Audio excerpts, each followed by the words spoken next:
All right, everyone, welcome back to our continuing adventures on the Let's Defend platform. Um, gonna redo by ask of a few people, and also to see as to whether or not if I can get some feedback in regards to audio. So I know that a few people have chimed in over the last couple of months in regards to difficulty being able to actually hear me. Um, so I've joked about maybe getting like a Blue Yeti, something else along those lines, because it seems like they have some decent kit with an arm mount, everything else like that, and then to move off the old antiquated Sony PlayStation 3 era wireless headset. I am not joking. PlayStation 3 era. That's when I bought this. Go with my PlayStation 3. So I was running audio at -6 decibels. I have adjusted it so that it is -1 decibels, so that will hopefully, um, one, avoid blowing out anyone's eardrums if I get a little bit animated, but also hopefully correct the issue in terms of me coming in way too light. I think part of the problem too was the fact that I was doing a lot of the recording when other members of the household were either in meetings or sleeping or anything else along those lines. So I would typically go through and try to be a little bit more gentler than my normal talk or normal conversation voice. More of my quiet indoor voice as opposed to my standard some background noise conversation level. So hopefully a combination of trying to talk a little bit more normal as opposed to being a little bit softer and gentler will resolve that, or I just have to blow, sub $200 and get some new kit. We'll see.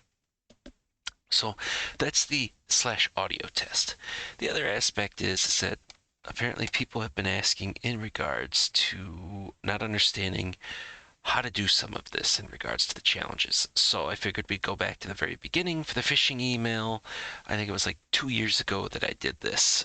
This is the one that had been talked about. So it's a beginner exercise. Your email address has been leaked. You receive an email from PayPal in German. You try to analyze the suspicious email. Now, in the original video, I went through, opened it up in Thunderbird, and tried to do everything from there. Typically, since it's an EML file, not an email file, but an EML, you would most often try to just open it up inside of whatever you got for an application that would actually sit there and read that. In my case, on this particular system, because I just downloaded the file straight to my box, and I was running it inside of a sandbox, a lightweight one that basically integrates with the host OS to basically view those things so that if there actually was something malicious or, I clicked a link and it was terrible, it would go through and do. But I think there might have been a little bit of concern as to trying to understand like, even how to get started with this. So I know that there have been issues in regards to different web browsers. Because I know the big thing was, okay, how do I download the file? Well, typically it's the download link. And then, well, just like they state, the password's infected. You will need something that will handle 7-zip files or password protected. I'm not entirely sure if the default zip functionality in Windows 10 and up will support it. But like if you were doing this on a Mac, I'm fairly certain the default archiver tool will handle it. Linux will probably be able to handle it. Hell, Linux will probably have 7-zip built in by now. But your best bet would be to get something like 7-zip and install that and be able to go through and do the extraction. And honestly, if you need a full walkthrough for that portion, then I would honestly suggest playing around more with what you've got before you start moving into this. If you don't have the basics, at least to that particular point, you really should not be going through and doing this. The other aspect was, okay, It's like it's talked about in terms of using a sandbox for trying to do this.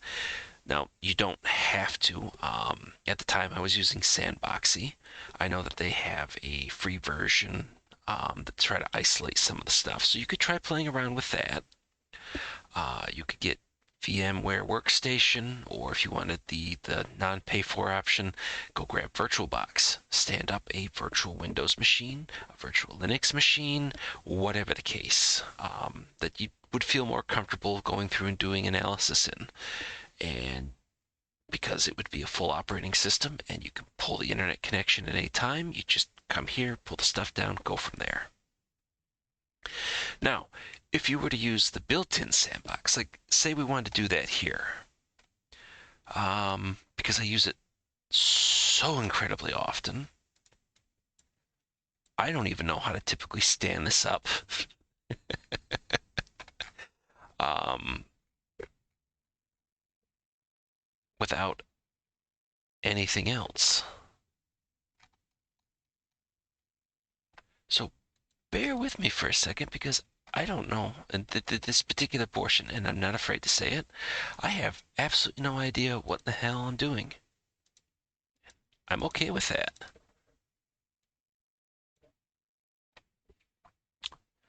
Oh. Okay, so it looks like practice and then sandbox. Okay, so say you wanted to do something along this line. You didn't want you maybe you got like a potato for a machine. It handles Windows, Linux, whatever you've got, and that's about it.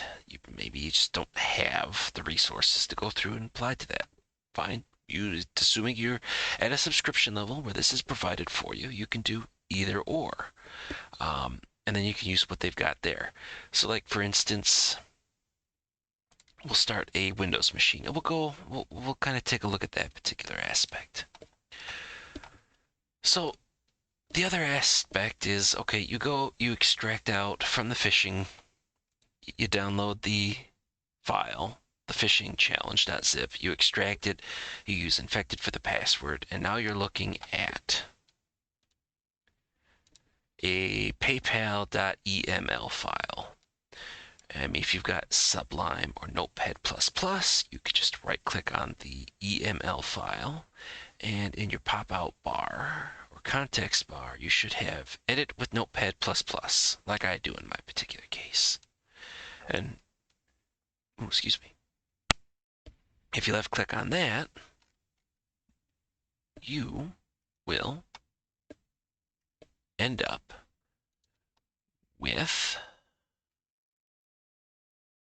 this thing that I am just generally referring to, but I'm not showing currently because it is taking me a second to actually click on the thing and bring it forth right. Because I need to shrink some stuff and make it smaller and bigger at the same time, and oh dear Lord.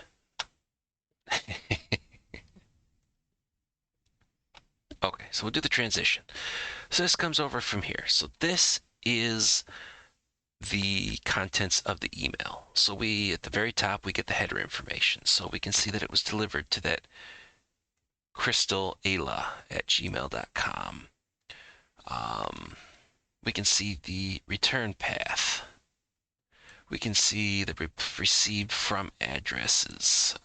We can see the date. We can see the from. We can then get the to. So the bracket AN18 bracket at itlgopk.uk. We get message ID and basically just the full contents of the header, which hopefully you've gone through and done the. I am fairly certain that there was a course in regards to header analysis and trying to work at phishing. But every single email will have this. It may not look exactly like this because there are going to be different headers, different fields that we put in. Like if it runs through like proof point, it'll probably add on to the header versus if it would just go straight to, like Gmail to Gmail or Google to Google. So the very first question we get asked is, what's the return path of the email? Which it is spelled out in the header. Ultimately, what you could also do, if you were feeling particularly adventurous, you could open up the email and just hit reply. This would be the email address that it would go to. So if I tried to open it up and hit reply, because I don't think I did that.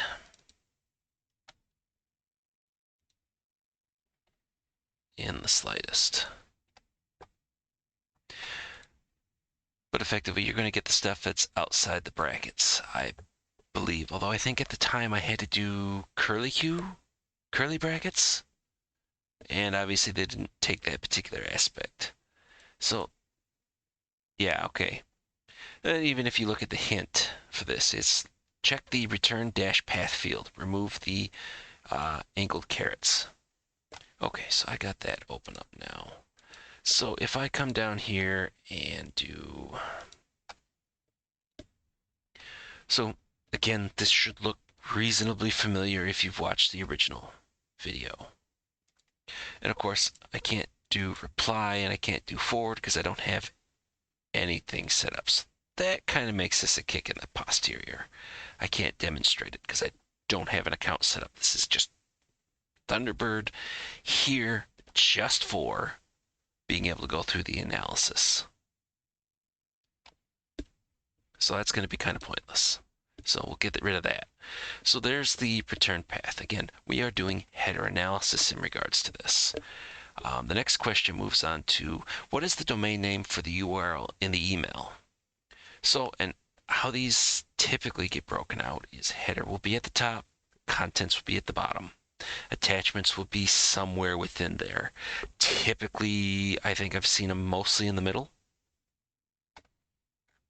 But again, not every email is the same. Headers, I think, are pretty much guaranteed to be always at the top. But as to whether or not if the attachments are put in the middle or at the bottom, you'll just have to take a look. So as we're basically running through here, we're going down. You see that the header sections have effectively stopped. We're not getting those same aspects. And then we break down into HTML coding. So hopefully you understand HTML, at least in this particular regard, because not only is it plain text, it's also HTML that you can sit there and code the emails to basically go off of. So hopefully you understand that particular portion. So typically what we're looking for is inside the body, which it is. We'll see that effectively we end up with hello, exclamation, space, exclamation point, C sind kund, blah, blah, blah. Whereas, actually, I wonder if I can actually take this up and move them side by side to an extent.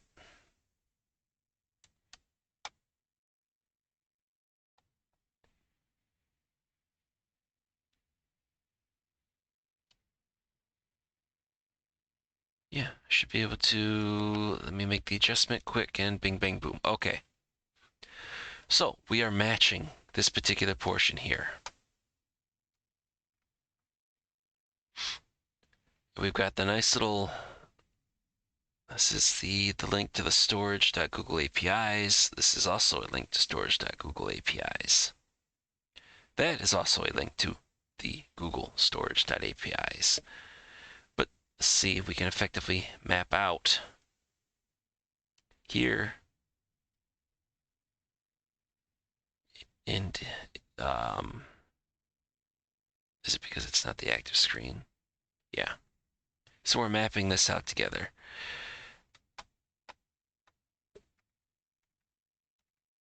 And then there should be two more. Let me get rid of that window. And there are. So as we move down, here's another link.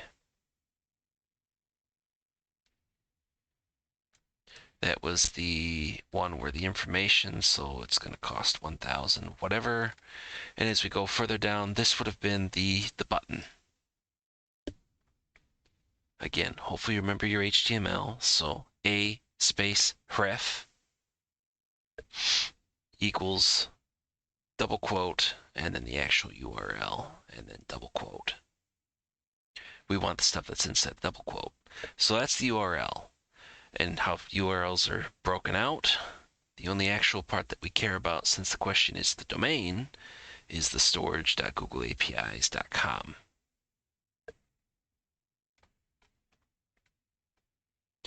And so the question would be, the next one is the domain mentioned in the previous question? Again, storage.googleapis.com.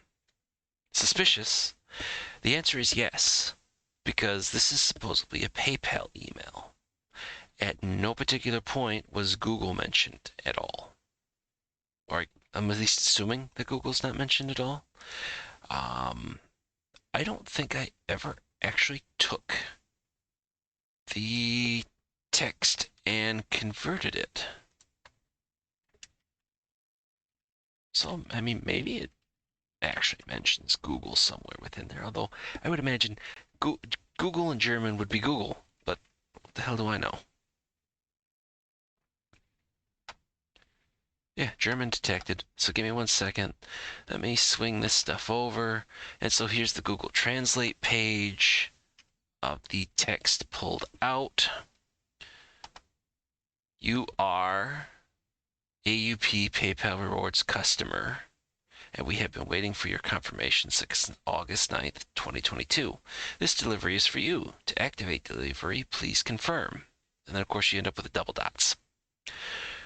So this would also be the other aspect that would come into play when trying to go through and do this analysis. Is everything formatted right? Now, you would assume most of all this stuff, especially with an organization like PayPal, it's all going to be automated. This should be like email 400,762. So the template that this thing's pulling from should be pretty damn near perfect. This is nowhere close. I mean, granted, yes, there is a German to English translation that we're working from, but effectively it doesn't read as well as what it should. Also, the fact that, okay, if you were to literally get this, one, I'm making the assumption you're a general English speaker in the United States. Your PayPal account is US. It's not German. Now, obviously, if you were a German user and you got this stuff, okay, I guess, is anybody sit there and speak fluent German that could sit there and actually attest to that it sounds perfectly fine when they read it off in their head? Because I mean, translation, I mean, typically you don't have the space between hello and exclamation point. Usually it's right after it. You are AU PayPal Rewards customer. You would think that would be, I have no idea what the AU is supposed to be, but you would think it would be since you are a PayPal Rewards customer or something to that effect. The English is wrong. I can't, again, speak to the German. And then we've got the small things that basically break off from here. Customer, typically, I would think PayPal would have your full name, not your email address username. PayPal credit card 1,000.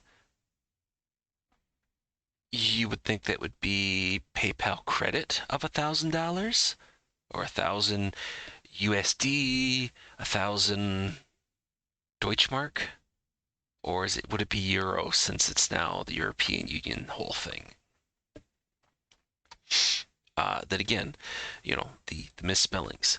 Now, granted, this is a point in time. And this is, since it's a beginner, this has got some very easy things to basically key off of. But by the same token, with AI, machine learning, all the crap that's basically being put together, it may be the point where we start changing how we tell people when looking for fish and garbage. actually have something that came from a human as opposed to some sort of automated bot or script, that we may actually be looking for incorrect grammar, you know, double periods, whatever the case might be. We'll wait and see. And then continued delivery. So let's see. Please confirm, I think, would have ended up being one of the links. The PayPal credit card 1000 would have been one of the links, and the continued delivery. It's also the aspect of, okay, this is a PayPal email on the face of it. If we were to sit there and click any of these links, we would expect it to go to paypal.com, paypal.de, or whatever the equivalent would be for what it's pretending to be.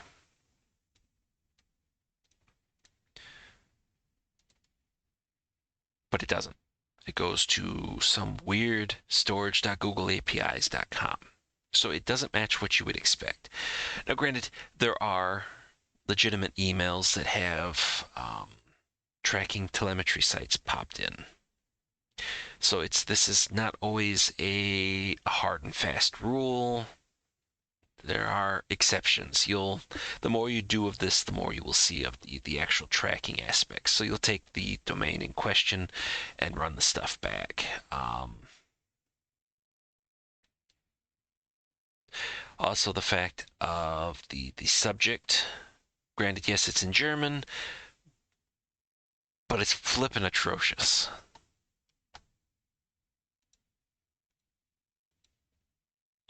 And by that I mean it's some sort of weird, I think it's supposed to be a mailbox with the flag up.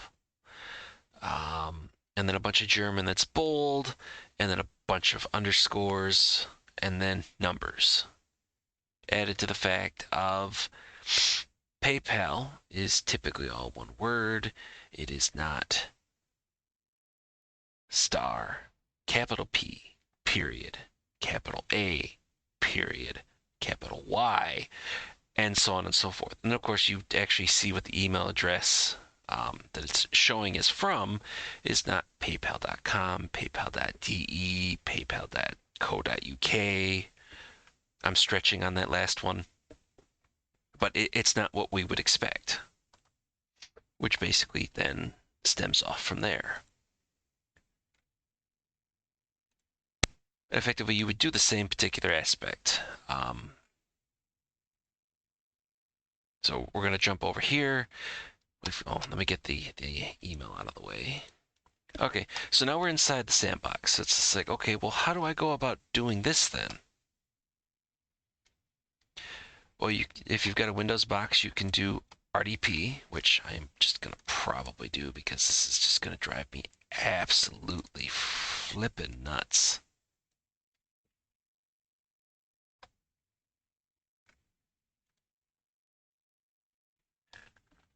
So I'm going to pause, come back. All right, so now we have it up. This is the section just immediately to the left of my face. So the big question is, okay, well, how do I get the files in question? Well, the default sandbox has web browsers, much like a default install Windows. And what you can do is go back to the challenge, and specifically here at the download, you can right-click, and there should be a copy link or something equivalent. Granted, yes, it's not showing up because I'm not showing the full screen. I am just capturing certain windows. So you would right-click on download, copy link. You go back into your VM or the Let's Defend sandbox. And because we're in RDP,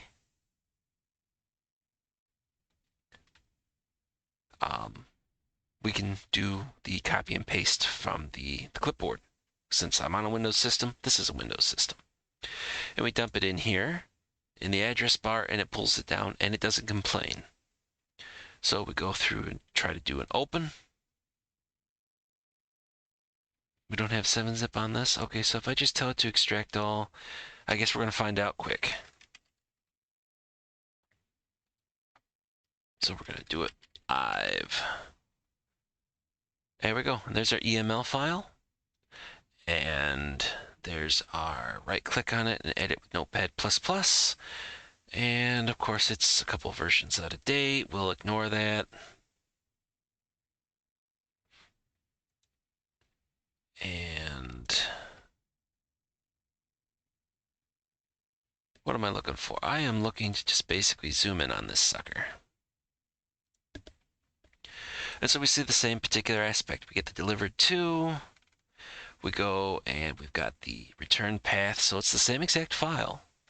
We see the from with the star, PayPal with the spaces in between, and then ending in the star. We get the envelope to, so that Crystal Ayla. We get the subject line, so all that information is just basically up in the headers.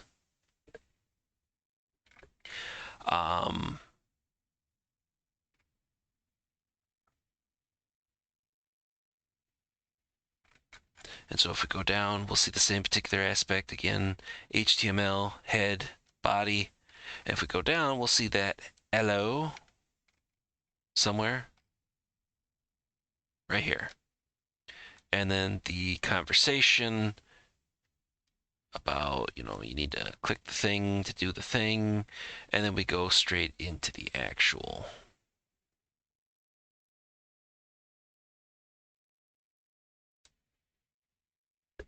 portion. So again, this would be the question of, is the domain mentioned in the previous question suspicious? Yes, because it's not paypal.com, paypal.de, paypal. Whatever your top level domain is for the country that you reside in and that you probably open up an account in.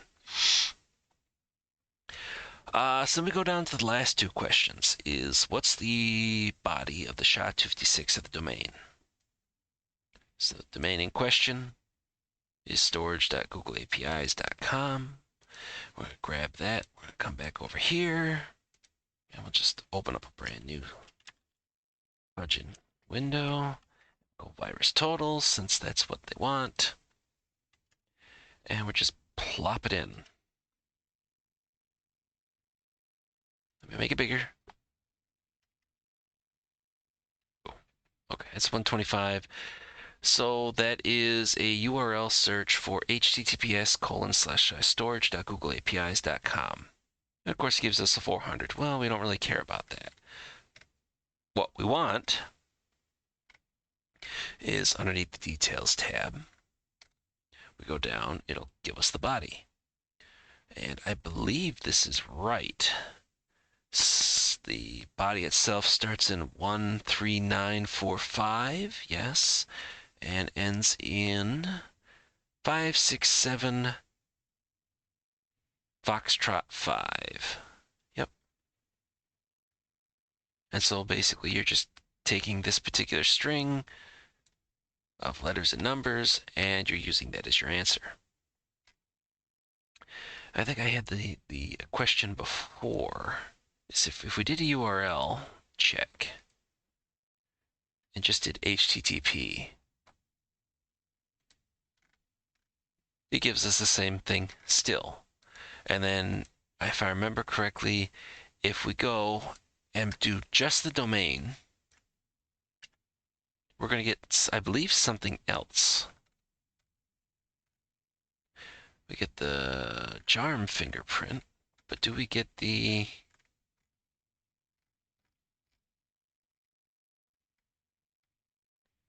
No, we don't get.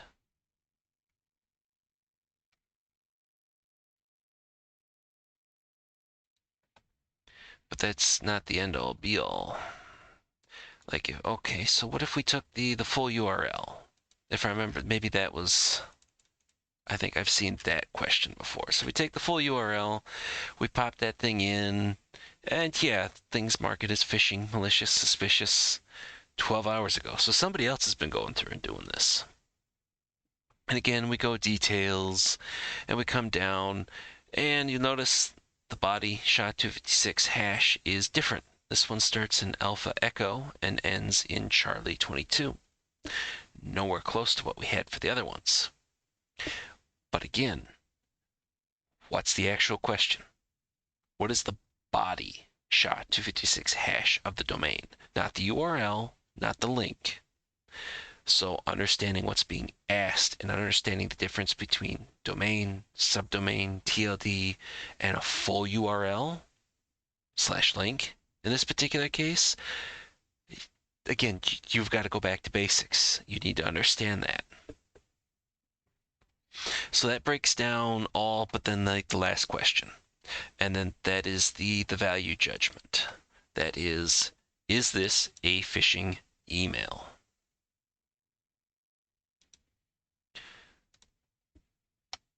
And realistically, you could make a case for or against. You literally could. Um, Obviously, if you were doing this for work and you were on the fence, you would engage somebody else. You would get another member of your team. Hey, I need to set eyes on this. I found this, which all makes me think that, it's not. But then on the other side, we've got this, and I'm not entirely sure. So don't be afraid to ask for help, especially in regards to this stuff. But given that this is a basic, and hopefully you've seen a legitimate PayPal email that you understand the difference between, the quality stuff that comes out there and then what you're looking at here. But who knows? You may not have a PayPal email, so you may never have been, or you may not experience this legitimately to yourself. So there's all that. And then I know that there was also a question in regards to, okay, you don't want to do any of this stuff. There's another option that came up. Let me pause and get prepped for that. Okay, now we're back. So introduce everybody to a tool. Assuming I don't screw up the formatting here in short order, which seems to be all I'm going to about do. Introduce you to the Fish Tool community app. So app.fish, so PHISHTOOL.com will give you a portion so you can sign up. They have a paid for version as well. So I just want to give everybody a quick rundown in regards to that, because I know another question that has come up has been pretty much centered around any online platforms to go through and do this. This is the only one that I'm aware of. There might be more.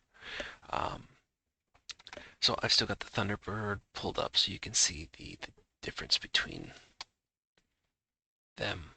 Let me get the Thunderbird out of the way. And we end up just with this. And I will take us up to 133 to try to make it a little bit more.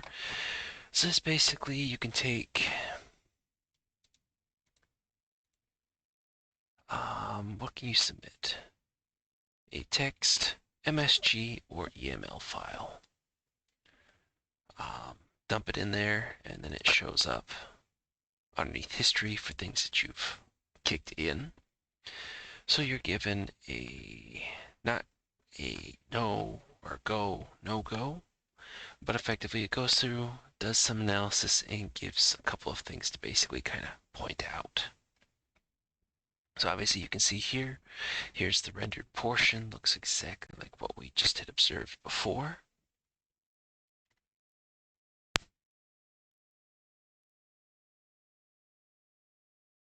And we can take a look at plain text. Which, interesting, this was at the very top before it gave HTML encoding, whereas when we switch to HTML, bing, bang, boom, we get the same type of stuff we were just looking at the allo space exclamation point, the text of the message, and source will give us the header view. So from inside of here, we can obviously see the headers. It marks the from, to, and the return path as inconsistent. So things to basically flag on. Well, okay, return path is still inconsistent, but again, they're giving you those nice yellow, red things to more focus on as opposed to everything else for auto analysis and allow you to sit there and take a look at the hops as it was sent out until it reached the quote unquote recipient. So we can see that this thing originally was sent from efianalytics.com at 216.244.76.116. Second hop was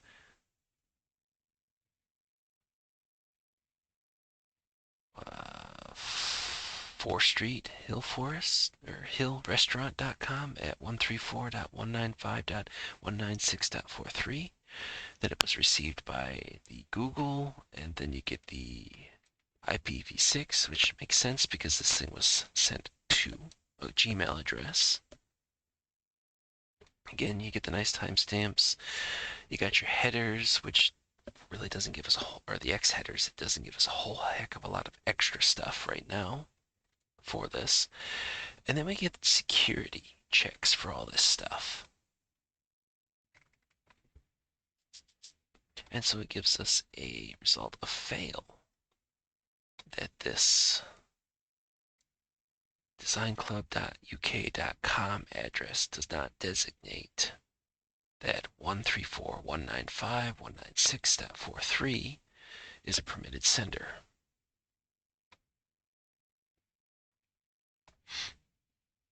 Because usually you would sit there and try to do some sort of analysis for SPF, DKIM, DMARC, while you're going through and doing all this. And obviously these don't have DMARC or DKIM. They just have SPF. But again, nothing of this really looks like PayPal. Obviously, if we take a look at DMARC, if it's PayPal, why are we seeing codehexa.net with a K as opposed to a C? Obviously, there were no attachments. And then we get the URLs. So we need an API key if we want to go through. So if you've got a free VirusTotal account, you can use the limited API keys in order to have that stuff submitted through for integration. So that's nice. I'm just literally still playing with this as I go through this particular aspect. So yeah, just something to give you some sort of idea. And we don't have anything here. It definitely would not be, it would be malicious. We don't have any flagged artifacts. So we can basically just fill this out, the fact that, yeah, pretty much all of this crap is not good in this particular case. And no idea as to what this would actually take a look at. I do wonder if the Internet Wayback Machine would have anything for this to tell us exactly. Hang on. Oh yeah, Internet Wayback Machine did not have it. Otherwise known as archive.org. So we will just go with what the VirusTotal results were showing. Basically, phishing. So we'll mark it for credential harvesting. And we can mark it result. And we get the disposition, we get all the rest of that stuff. If we take a look at like dashboard, if we can keep track of this stuff as we run through. Actually, it would be really interesting to see as to whether or not a phish tool, and that's Defend, could sit there and start running that stuff through. Excuse me, at an aspect of phishing being reported. But that's neither here nor there. But so there we go. Couple of things all at once. The audio test, like I said, adjusting to a I guess a higher decibel level for recording, and then basically the more elaborate run through of the phishing challenge, the beginner one, in regards to basically step by step, either doing it on your local host or utilizing the provided, at least Windows, sandbox for Let's Defend.